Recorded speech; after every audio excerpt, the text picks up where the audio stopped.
Hello, everyone. Minnesota's lifestyle and business experts around town has been featuring the best kept secrets in businesses and people since 2003. And I'm really thrilled to have with me tonight the pioneer, or one of the pioneers in the live stream business, Stuart DeVaan. Thank you for being here. Oh, well, thank you for having me. Yeah, well, and you have been doing this whole live streaming for 2 decades, and we're going to talk about that. We're going to talk about all of your businesses.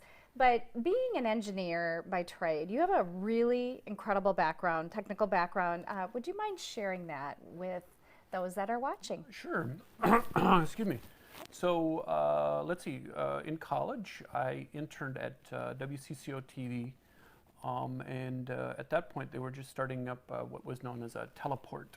And what the teleport did was uplink video and audio up to the satellite. And so we did a lot of sports, football, like Vikings games, Twins games, North Stars back then. Wow. Timberwolves, and then a lot of news for CBS. Is CBS affiliate. We did a lot of news feeds and stuff. Through that. Through that, yeah. So it was the company was Teleport Minnesota, was an offspin of that. And so the beginning of my career was in satellite communications. And one of the quotes that I always use is, one of the people at Channel 4 told me, 24-hour news, who's going to watch the news 24 hours a day? And I smiled because I realized that, the paradigm was changing in that it's not somebody's going to watch 24 hours a day, it's that they want to watch at 4:30. They don't want to wait till 6. Right. So they want to be informed when they want to be informed. And since then, it's technology for me has always been this algorithm that I use. Is if the technology can deliver what you want, when you want it, where you want it, better than before.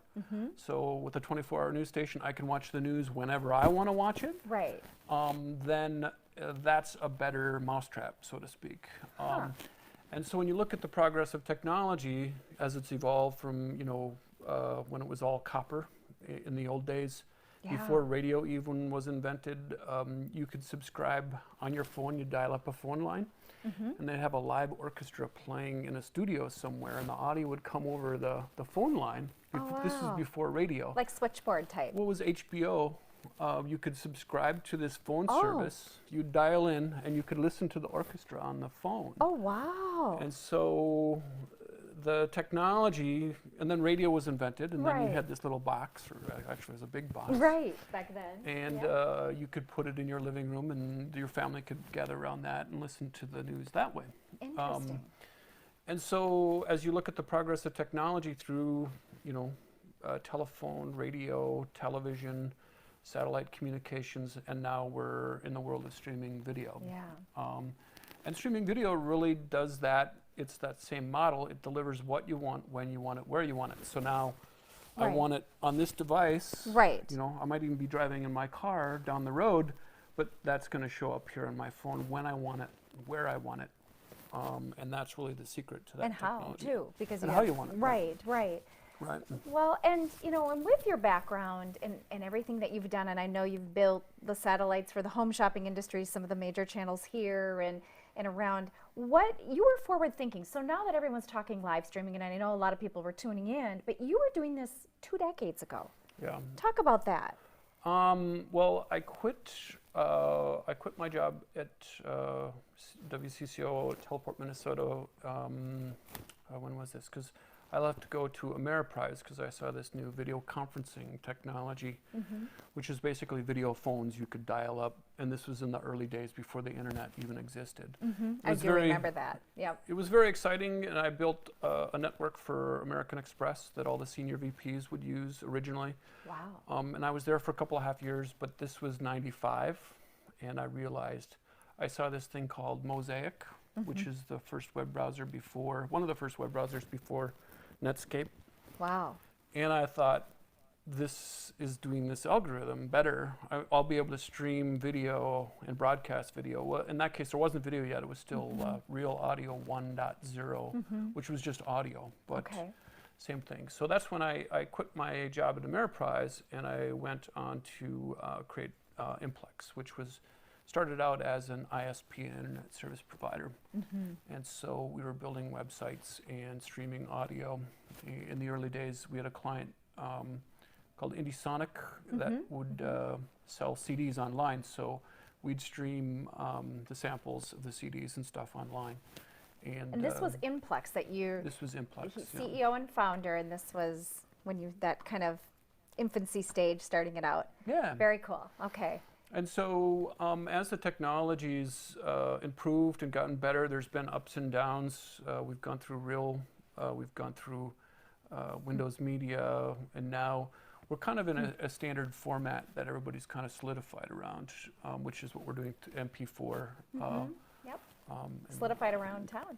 Right, exactly. So the streaming protocols and all that other stuff, there's still some minor tweaks that are happening with some of the algorithms and stuff like that, but it's kind of interesting too, because these are the algorithms that I was working with in the video conferencing world. It's that technology kind of went from the video conferencing world to the web world. Yeah. And so I'm trying not to get too technical, so I do that No, sometimes. but you're doing great, and you're keeping it, like I always say, dumb it down for those like me who aren't technical, but you are. Well, the ideas are the same. The syntax changes as the technology changes. You know, new words get invented and that type of thing. But really, the concept is the same. What do you want? When do you want it? Where you want it? And whether it's a fax machine or a phone or a cell phone or streaming live video, it's doing that better than older technology used to do. Absolutely. And so let's talk about Implex, because there's different legs to your business, you know, and how it started and what it is today, and the Qwikcast TV and Data Ride, yeah. Data Ride. Yeah. Let's talk about the various parts to your business and who you are and what you do. Yeah, so there's 3 divisions.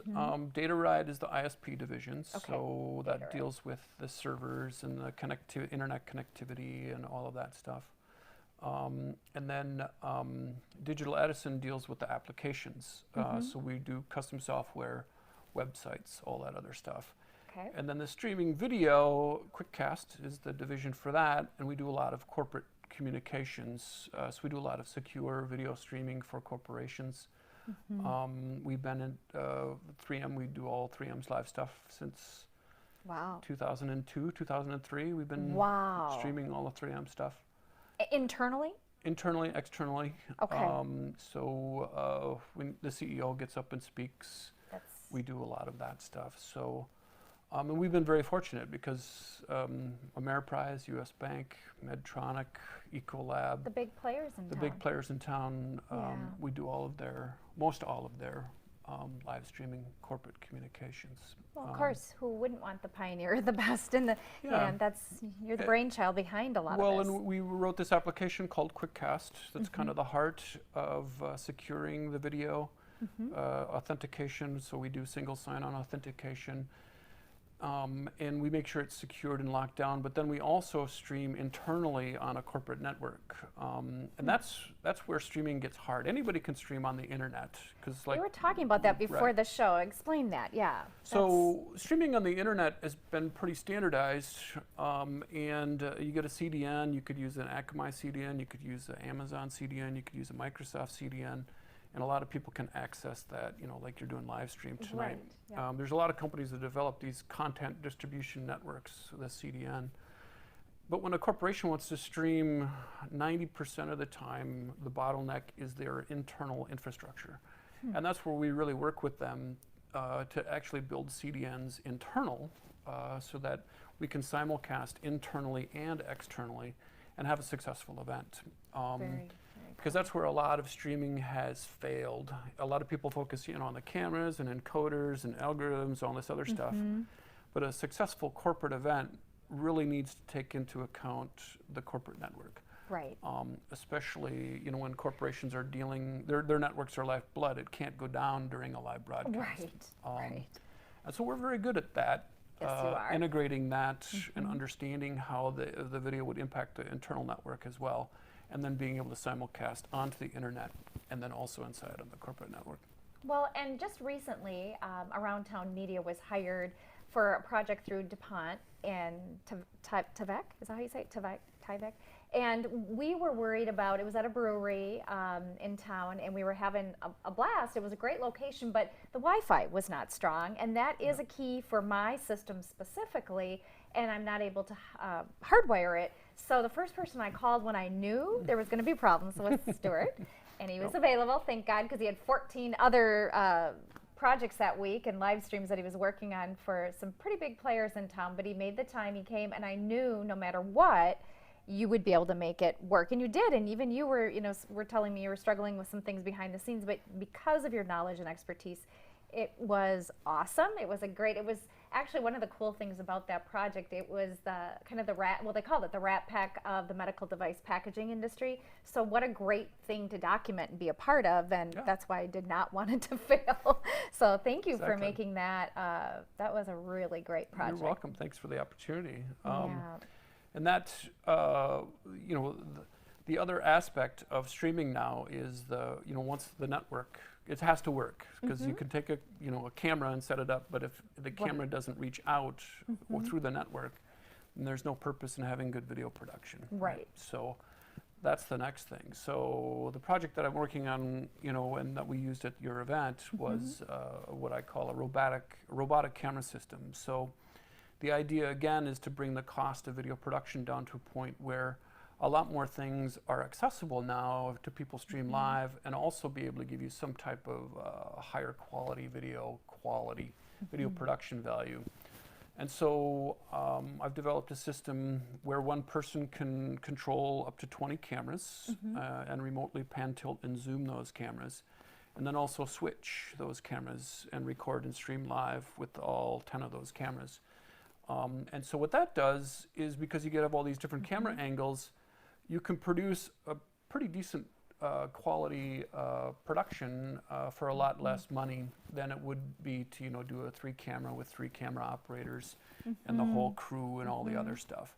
So this way, we usually send 2 people out, one to help set up and share the responsibilities.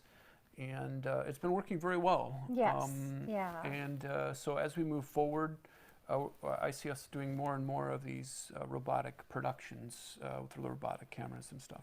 And both live streaming and recorded. So for those of you who are like, okay, this might be a little over my head, and you're thinking, well, I know live streaming, I use my iPhone or iPad or whatever, and you've seen through this Mevo Plus camera, this is a 4K camera, but we're only able, because of Facebook, and this is way too technical for a lot of you, it normally can only go in 720, but we're able to, through software, to get it to a really good quality for you to watch this.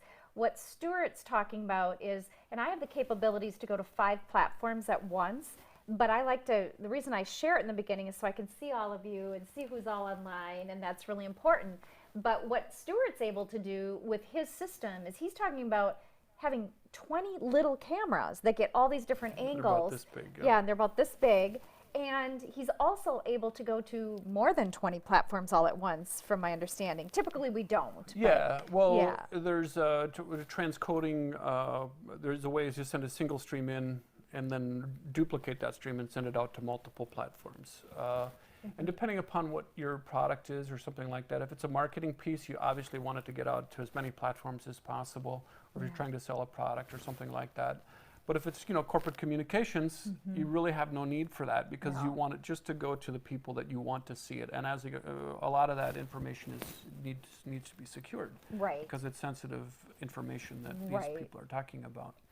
So it depends upon what you're trying to do and your needs, exactly. Right. The base idea, though, is trying to bring the cost of video production down and then making it accessible. So this whole system is on a cart, and we can roll it into a truck. We can roll it out and set up in under an hour. Yeah. And so that also helps bring down the cost of that video production. It's very affordable. I've had people say to me, oh, so we're talking 20, 30,000. No, it's very affordable. Definitely reach out to us if you want to inquire, because there's ways for us to, no matter what your budget is, depending on your event, we can make it work. Yeah. Yeah. Yep, we can figure that out. Yeah. And so with that robotic system, the next thing I'm putting together, I'm prototyping right now, is a portable video podcasting system with the same concept, where you could bring it out to a coffee shop, you could bring it out to a brewery, you could bring it into a conference room at an office or something like that. And then you could sit down and have conversations with a content expert. You could demo a product. That's wonderful. You could bring it into a restaurant and have a plate of food and talk to the chef. Or a brewery or or a winery. brewery or a winery, exactly. Yeah, And talk to right. the brewmaster, or what do they call a wine master? There's a name, but I don't know it. No, neither do I. I should know it. Yeah. Yeah. Well, and I'm a there's beer guy, not a wine guy. well, so. and I do actually. I am a wine person, but I do like beer as well, and I like craft cocktails too. Yeah. Cool. So I'm sure a few of you online right now that are like, okay, well, I have these events and I want to do a pay-per-view. Let's kind of touch on that too, because let's say you're throwing an event and you're like, well, we're not sure we have a budget for you. There are ways we can come out and we can do the pay-per-view. And if there's 2,000, there's a lot of events that I've done with my Mevo Plus system where there's been 7,500 people online. With 7,500 people online, even if it's a small fee that we're charging for an event that someone would pay for, that's a way that we were able to pay ourselves if there isn't a budget. But maybe touch on how a lot of people will ask me, well, how do we do a pay-per-view situation?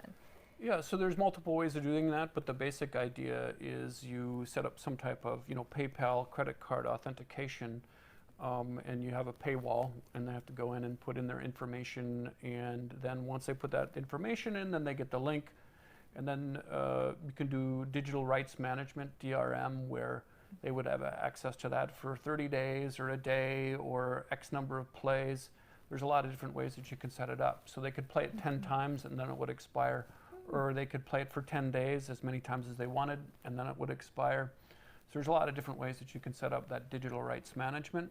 Okay. And then there's also, with a credit card, the shopping cart in front of it that you'd connect to your bank account, or it depends. There's services, PayPal. You can have it all go to PayPal with your PayPal account too.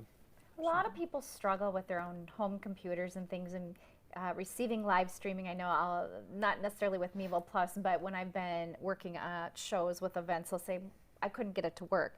What is the typical protocol to make sure that you can watch live streaming on your own home computer? So the standards are always evolving, and that is always an issue, but the standards now are what they call HTML5 for streaming video.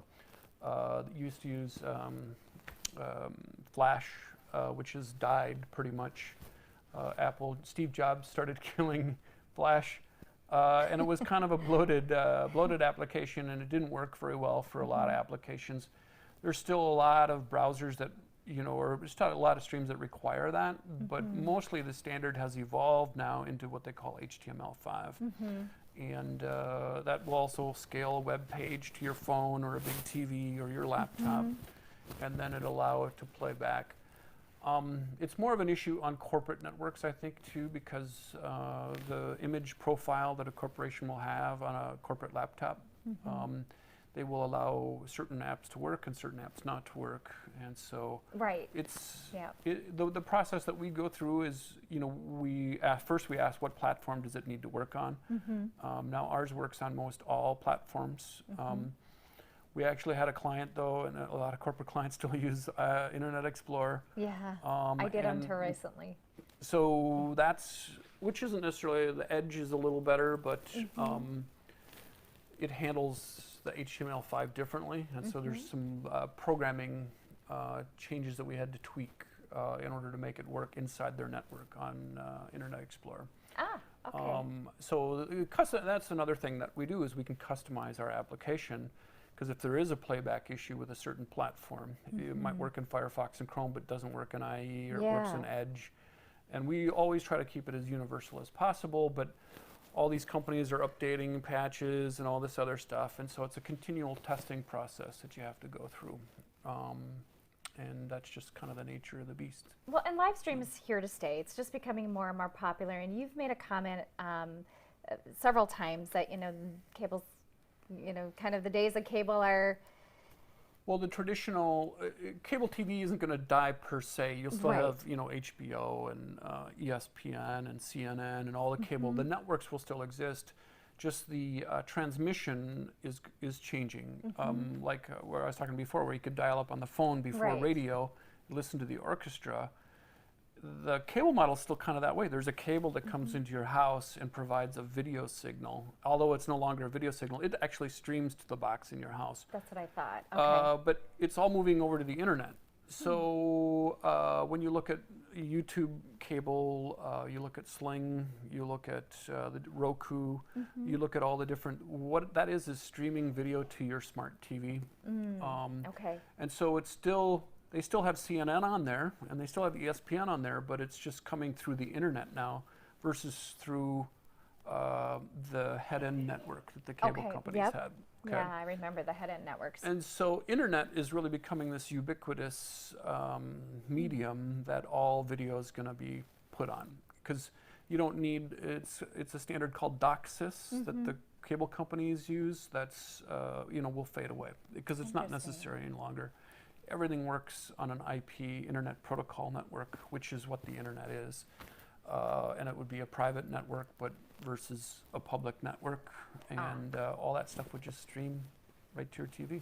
Interesting. Because now all a smart TV is just a TV with a computer inside of it that you control with a remote control versus, And and I hadn't even really thought of it in those terms, because I actually, even though I'm not even close to your background and expertise, I started in master control, but I started in master control when I got into TV back before there was even really computers and toasters. It was really just me pushing start and play. We had the 3/4 inch decks, but now that we fast forward to where we are, well. I know, reels and splitting film and the whole thing. But one of the things that's really fascinates me now that we fast forward, a lot of people are doing the whole cord cutting thing, but as I looked into that for everything that my family likes, I would have had like 5 different bills and all these different companies, and I was only going to save like $25. Yeah.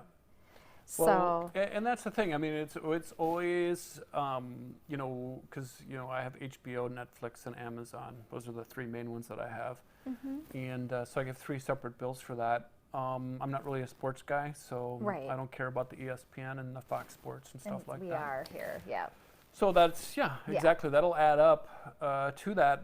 There's more competition, though, in that regard, too, because when you look at now, there's multiple cable companies. Ironically, the cable company makes more money selling you internet than they do selling you TV, because I think ESPN now charges like $11 per subscriber to the cable companies. So $11 of your cable bill goes to ESPN. Wow. And that's part of the reason that your cable bill is so expensive, because ESPN says, well, if you want ESPN on your cable thing, you're going to have to pay us $11 per subscriber. Whether they watch it or not, they pay that money out. Okay, that makes sense.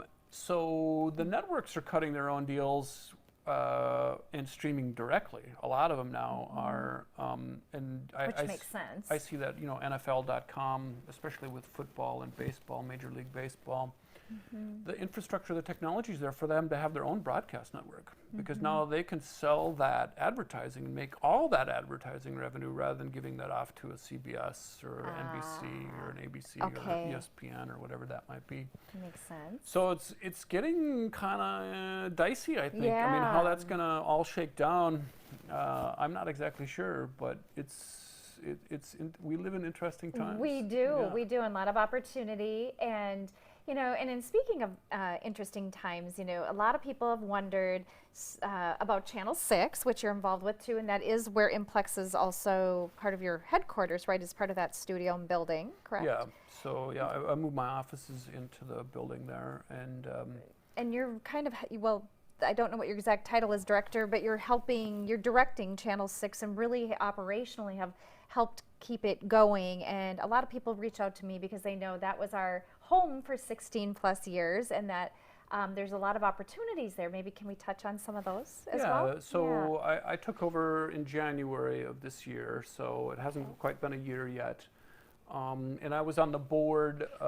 My friend is on the board. He recruited me to get on the board, and then I was kind of hanging out there and realized that like a lot of our corporate clients, in the old days, corporate clients used to use satellite communications. They'd have a satellite dish on a bunch of their locations, and they needed to make the transition over into the IP streaming world. And the station needs to do the same thing because, and we're trying to help guide that. So one of the first things we did was created a Roku channel, which is IP streaming, if any of you are familiar with that. Which is a big deal. You can also see it live on mcn6.org, so it's streaming live now. Still channel 6 on every dial on every cable company. Yep, still channel 6 Yep. on all the cable companies, but as that technology fades away, it'll be more, and we're going to try to get on Sling TV and Amazon's Fire Stick, and we'll add those in Apple TV, so that you'll be able to get into those as well. But primarily Roku is free, and it's got the biggest subscriber base, so that was the first application that we wrote smart. For the station. And then moving forward, the base philosophy, the mission for MCN6 now is Minnesota-made content in support, or producing Minnesota-made content in support of building strong, diverse community.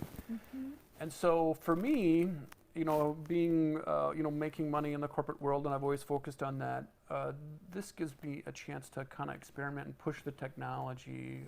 So we do a lot of art events, a lot of music, and really be able to push the edge of the technology, which is, one of my passions.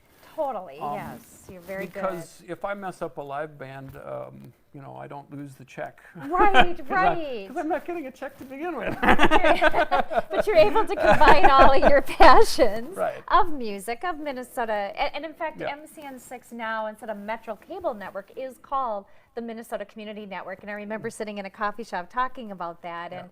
And you really are making it more progressive and staying with the times. There is a channel on 1083. So if you get to the HD channels and the higher, and they're working on some things with that as well, and in the playback and programming. But anyway, I'll let you kind of finish what your thought there. Yeah, so what I'm always trying to do is push the edge of the technology and really push the technology out. Again, what's happening, where it's happening, when is it happening? So like the robotic camera system, the portable podcast system, it's really designed to go out into the community and capture the content that's happening in the real world versus bringing people into the studio. All the studio is good too, and that's one of the reasons that it's nice to be there, is because now we have a regular TV studio, and so we can produce higher end quality video content out of there. But really, my own personal mission is to bring the cost of video production down to a point where more and more things are accessible to live streaming, and you can interact, you can do product demos, talk about your services, whatever that you need to do without spending $10,000 to make that happen, which was only accessible to large corporations. And now with this technology, we're really bringing it down. Even, we do, a band can pay us, hundreds of dollars. We'll go out and shoot a band, so we can kind of scale it on budget concerns and stuff like that. Well, and a lot of my small businesses and medium businesses that were featured on Around Town in the old format, where we made it affordable, this is even more affordable, and we could still come to you, or you can come into the studio, and you can be working, just solely with Implex, or where there might be other shows, or have your own show type of situations. So you can be progressive with live streaming. Now, live streaming is a whole different animal. You want pros behind it, because so much can go wrong. It's why I reached out to Stuart, because so many things could go wrong. But you also, in front of the camera, want somebody who knows how to lead an interview, because you don't get to a do-over. Right. So you want to be able to continue that. So, and if you're looking to reach out to Stuart for more information on any of his online broadcast solutions, internet solutions, live streaming, production, how do they reach you? So Implex.net is the best location. It's links to the 3 other divisions from there, DataRide, Digital Edison, and Qwikcast. But Implex.net is the main website that you could go to and find out more information, and my contact information is there. Our contact information is there. And feel free, if you aren't able to reach him or you're not sure, just feel free to reach out to me as well, and I will guide you to him. Is there anything else that we didn't touch on that you feel the viewers should know? I mean, live streaming is such a big deal, and people have been so interested in this, and we're excited to have, and I know we've tried to keep it high, just kind of the high level for their understanding. Yeah, well, video has been a passion of mine, even since, I was a kid, actually. We did 8mm film. Wow. Shows how old I am. Me too. Me too. 8mm, high 8mm. We, slice it and stuff like that. it's still the most powerful medium, and even live where people can interact live and you can have this live interaction. Yep. You get immediate feedback in that regard. But anything, any art form or any product or any promotion or anything, aside from being there in person, video is the most powerful medium, and everybody knows this. Yep. And so making that more and more accessible for people to be able to communicate, I think will, help. Right. Help the community, help business. Having a strong, diverse business community is important to having a vibrant community. Absolutely. And so technology should help with that, I believe. And sometimes it gets lost in the jargon and the complexity, and people are confused by it. But if you can remember that the base idea is that the technology should make what you want, when you want it, where you want it, easier and better, faster.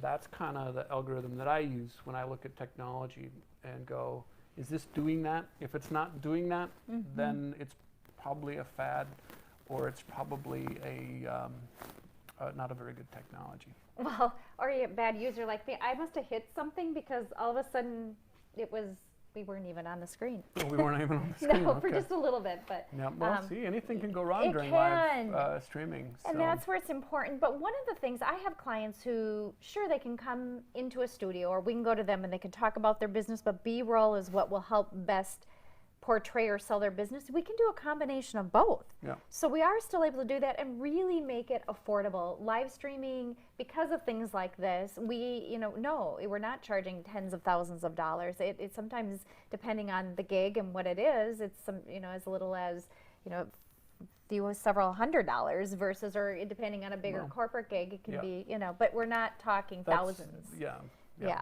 We're keeping it reasonable. So if you're a brewery or you're an event and you're like, well, I don't even have that budget, don't say that. Reach out and ask, because there's ways that we can make it work for you, especially if it's a big event where you can do a pay-per-view or, like a lot of the pageants that we've done. We can go to a pageant. We can set up the pay-per-view, the live streaming, the various cameras all over to have every angle versus just one wide shot, which I have done while I've been emceeing an event, and we've had as many as 7,500 people online. Well, we That's can amazing. actually, we can have, and that was our state program here for the Minnesota United States pageants, but we can do, even if we are handling a pay-per-view situation for you, and let's say there's only 2,000 on, well, that more than pays our expenses and our equipment. And so always reach out and ask, because there are so many cool ways, and if you're intimidated by the whole process, which a lot of people are, it's okay. In fact, last night I was at an event and someone said, "Oh yeah, Carla's the live stream specialist," and I kind of go like this because really Stuart's a live stream specialist. Well, I'm just you're doing great. I'm one of the first people to take off with it. And same with Diana Pierce. Her and I kind of got together, and you would have thought we were two kids starting over, and we made a ton of mistakes, but we've been able to take and feature businesses and continue. And this is just a way for around town. We started in 2003. We're one of the longest airing community showcases, and we're able to still bring it to you live at an affordable cost, keep the brands alive, help you showcase and feature your businesses, and then bring experts like Stuart on to share more about the industry. So what else should we be sharing, or do you feel like we've covered? I think we've covered most of the bases. Yeah. Are there any questions? Do you have any questions coming in? I don't think we do. We had 4 comments. 4 comments, okay. Let's see, and yep. So hello to Patrick and Kimbra, and we've had various people online. Of course, my mom and dad. Hello. They're upstairs. So of course we always have to do that, and I think. No, this one, oh, there we go, that one came back. So there was a little bit of a delay on one of them. Other than that, we do do this show every week. We're typically Tuesday nights at 7 p.m. live. Sometimes we'll record it, or we'll be on another night like tonight. It's one of Stuart's passions is music, and you were with the CCO gang last night, right? Yep, WCCO Blues Band was practicing last night. So cool. So what instrument do you play? Drums. Drums, I thought so. Okay. My regular band, I play in a percussion band called Savage Aural, A-U-R-A-L, Hotbed. Very cool. And so I've been doing that for 32 years now. Where can people find you to listen? SavageRLHotbed.com. All our upcoming gigs are on that. Okay. Yeah. That's really cool. And if you are interested in the various legs to his business, Implex.net, if you forget that, please reach out to me and I will direct you to him. But we do appreciate you tuning in. If you're interested in learning more about live streaming, we're willing to sit down and talk with you and help you navigate whatever your interest may be. In fact, we're meeting with someone tomorrow in the studio that's interested. Used to be a broadcast show for years and years and years, someone I've known since the early 90s, and now maybe coming back on and live streaming. So you never know, and you won't know until you ask. So please reach out. I hope that you also tune in next Tuesday evening, 7 p.m. live Central Time right here.